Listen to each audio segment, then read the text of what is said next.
అండి, అందరూ ఎలా ఉన్నారు? నేనైతే చాలా బాగున్నాను. మీరందరూ కూడా బాగున్నారని మనస్ఫూర్తిగా కోరుకుంటున్నాను. Welcome back to our channel.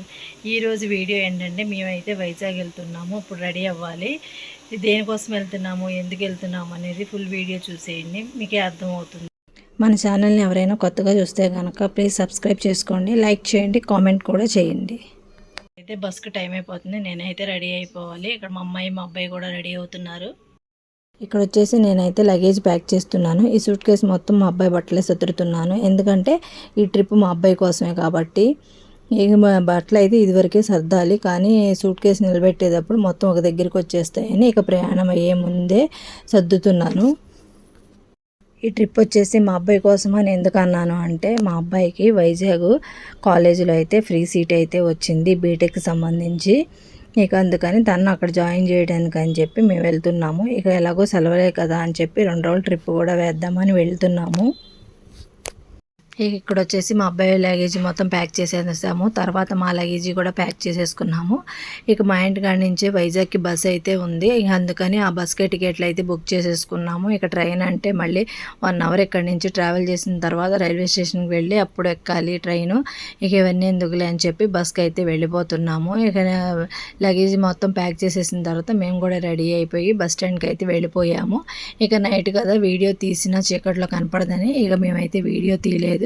ఇక నైట్ అయితే అస్సలు నిద్రలేదు ఆ బస్సులో. ఇక మార్నింగ్ వైజాగ్లో అయితే దిగేసాము. దిగిన తర్వాత ఫ్రెష్ అయిపోయి టిఫిన్ చేసాము. మళ్ళీ వేరే బస్ ఎక్కి 1 అవర్ ట్రావెల్ చేసిన తర్వాత కానీ కాలేజ్ అయితే రాలేదు. ఇదిగోండి, ఇదే కాలేజ్లో అయితే మా అబ్బాయికి ఫ్రీ సీట్ అనేది వచ్చింది. మా అబ్బాయిని జాయిన్ చేయడానికని కాలేజ్కి అయితే వచ్చాము. ఇక కాలేజ్ దగ్గరికి అయితే వచ్చేసాము. ఇక సర్టిఫికేట్స్ అవన్నీ కాలేజ్ వాళ్ళకి ఇచ్చేసి ఇక సీట్ అయితే కన్ఫర్మ్ చేసుకొని అడ్మిషన్ ఫీజు కట్టేసి హాస్టల్ కూడా అవన్నీ చూసుకొని బయటకు అయితే వచ్చేటప్పటికి 10:30 అట్లా అయిపోయింది. ఇక మా అమ్మాయి ఏమో కైలాసగిరి వెళ్దాం ఫస్ట్ అని చెప్తే ఇక కైలాసగిరి అయితే వెళ్తున్నాము ఇక ఆటోలో. ఇక కైలాసగిరి దగ్గరికి అయితే వచ్చేసాము. ఇక చల్లగా ఏమైనా తాగుదామని చూస్తే ఇక్కడ గోలీ సోడాలు అయితే ఉన్నాయి, కలర్స్ అవి. ఇక అవి తాగేసి అయితే మేము టికెట్ తీసుకొని పైకి అయితే వెళ్తున్నాము. ఇక టికెట్ వచ్చేసి మనిషికి 10 రూపీస్ ఎంట్రీ టికెట్. తర్వాత ఇక్కడ వచ్చేసి అమౌంట్, టైమింగ్స్ అవన్నీ బోర్డు మీద అయితే రాశారు. పెద్దవాళ్ళకైతే 150, చిన్నపిల్లలకైతే 80 రూపీస్ అంట. అది అప్ అండ్ డౌన్. మధ్యాహ్నం 1 to లంచ్ బ్రేక్ ఉంటుందంట. నేనేమో పైకి రోప్వే ద్వారానే వెళ్ళాలేమో అనుకుంటున్నాను, కానీ నడకదారి కానీ బైక్ మీద కానీ వెళ్ళలేరేమో అనుకున్నాను. కానీ నడకదారి అయితే ఉంది, కానీ అందరూ నడకదారి అయితే వెళ్ళలేరు. పిల్లల మటుకే నడకదారి అయితే సరదాగా వెళ్ళొచ్చు, కానీ అందరూ రోప్వే ద్వారానే ఎంజాయ్ చేయడానికి అయితే దాంట్లోనే వెళ్తున్నారు.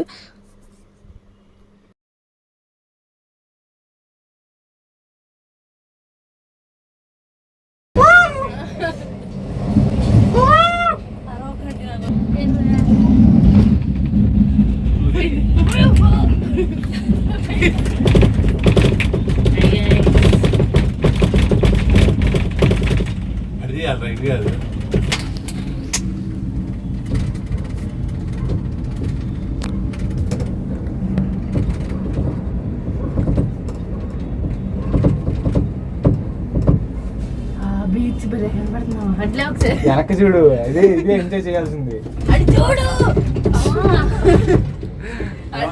వీడియోలో కనబడుతుందమ్మా చిరక. అది ఆ వ్యూ ఎంజాయ్ చేస్తే బాగుంటది. నీళ్ళకి చూస్తే కళ్ళు జరగవు. పైకి చూడు సరి కూర్చో. వీడియోలో వాళ్ళు ఎవరైతే 2 వీడియోలు కావాలి. నువ్వు విడిది ఎదరిది అది వాడిది సరే. ఇక పైకి అయితే వచ్చిన తర్వాత పైనుంచి వ్యూ కూడా చాలా బాగుంది. ఇక వైజాగ్ అంటే బీచ్ తర్వాత అందాలకి, టూరిజంకి చాలా బాగుంటుంది. సెలవులు వచ్చినప్పుడల్లా ఎంజాయ్ చేయడానికి ఎవరైనా వస్తే చాలా ప్రశాంతంగా అనిపిస్తుంది. ఇక కైలాసగిరి వచ్చిన తర్వాత ఇక శివుడు పార్వతి విగ్రహాలు అయితే పెట్టారు కదా అక్కడ స్టాచ్యూలు, అవి చూడటానికి అయితే వెళ్ళాము. అక్కడ కొన్ని ఫొటోస్, వీడియోస్ అయితే తీసుకున్నాము. తర్వాత ఇక్కడ చాలా అయితే ఉన్నాయి చూడటానికి. ఇక్కడ చాలామంది పిల్లల్ని తీసుకుని అయితే వచ్చారు. అప్పుడు సెలవుల టైం వెళ్ళినప్పుడు ఇక పైకి అయితే వచ్చిన తర్వాత చాలా యాక్టివిటీస్ అయితే ఉన్నాయి చేయడానికి. ఇదేమో సైకిల్, స్కై సైకిల్ అంట. చాలా బాగుంది. వెళ్తుంటే నాకైతే చాలా భయం వేస్తుంది, కానీ చాలామంది ఎంజాయ్ చేస్తూ వెళ్తున్నారు. తర్వాత జిప్ లైనర్ కూడా ఉంది, అది కూడా చాలామంది వెళ్తున్నారు ఎంజాయ్ చేయడానికి. ఇక నాకైతే చాలా భయం వేసింది, నేనైతే వెళ్ళనని చెప్పాను. ఇక ఇక్కడ వచ్చేసి డ్రాయింగ్ కూడా వేస్తున్నారు పెన్సిల్తో. ఇక అది కూడా చాలా బాగుంది. చాలామంది అయితే సైకిల్ కూడా చేస్తున్నారు. ఇక మా అమ్మాయిని మా అబ్బాయిని వెళ్ళమంటే, అమ్మో నాకు భయం, నేనైతే వెళ్ళలేను, నువ్వు వెళ్ళు అన్నారు. నేనేం వెళ్తాను, పిల్లలు మీరు ఎంజాయ్ చేయాలి వెళ్ళండి అని అంటే ఒక్కళ్ళు కూడా వెళ్ళలేదు, ఇద్దరు. ఇక అవి అయితే చూస్తూ ఎంజాయ్ చేశారు వాళ్ళైతే. ఇక్కడ వచ్చేసి జిప్ లైనర్కి అమ్మాయిలు కూడా వెళ్తున్నారు భయం లేకుండా. మా అమ్మాయిని వెళ్ళమంటే నేనైతే వెళ్ళననేసింది. ఇక ఎందులో భయపెడతామని వదిలేసాం మేము కూడా. ఇక ఇక్కడ వచ్చేసి కొండ చుట్టూతో ట్రైన్ కూడా అయితే తిరుగుతుందంట. అప్పటికే ట్రైన్ ఫుల్ అయిపోయింది. ఒక రౌండ్ ఇప్పుడే మొదలెట్టింది తిరగటానికి. ఇక వచ్చేటప్పటికి చాలా టైం పట్టిద్దిలే అని చెప్పి మేమైతే ట్రైన్ అయితే ఎక్కలేదు, దాన్ని చూసి ఎక్స్పీరియన్స్ చేసాము. ఇక ట్రైన్ ఎక్కలేదని మా అమ్మాయి అయితే ట్రాక్ మీదే నడుస్తూ కూర్చుంది సరదాగా. ఇక అవన్నీ చూసుకొని ఇక లేట్ అయిపోతుందని చెప్పి ఇక మళ్ళీ కిందకైతే వచ్చేసాము. రోప్ వేకి మళ్ళీ కిందకైతే వచ్చేయాలి. ఇక అక్కడి నుంచి మేమైతే ఇక బీచ్కి అయితే వెళ్ళిపోయాము. ఇక బీచ్కి అయితే మా అమ్మాయిని కంపల్సరీ తీసుకెళ్ళాలి. ఏ ఊరు వెళ్ళినా అక్కడ బీచ్ ఉంటే కనుక తీసుకెళ్ళకపోతే అస్సలు ఊరుకోదు. ఇక సాయంత్రం అయిపోయిందని చెప్పి ఇక బీచ్కి అయితే వెళ్ళాము. ఇక అప్పుడే పైనుంచి హెలికాప్టర్ అయితే వెళ్తుంది. ఇక బీచ్ వ్యూ అయితే చాలా బాగుంది. ఆ సాయంత్రం పూట అట్లా కూర్చుంటే మనసు చాలా ప్రశాంతంగా అనిపిస్తుంది. చాలామంది నైట్ అయితే బీచ్ దగ్గరే ఉంటున్నారు. ఇక అక్కడ చాలా మనకు దొరకను అంటూ ఏమీ లేవు. సీ ఫుడ్స్ ఉన్నాయి, మామూలు ఫ్రైడ్ రైస్, చికెను అవన్నీ కూడా అమ్ముతున్నారు. నైట్ వ్యూ కూడా చాలా బాగుంది.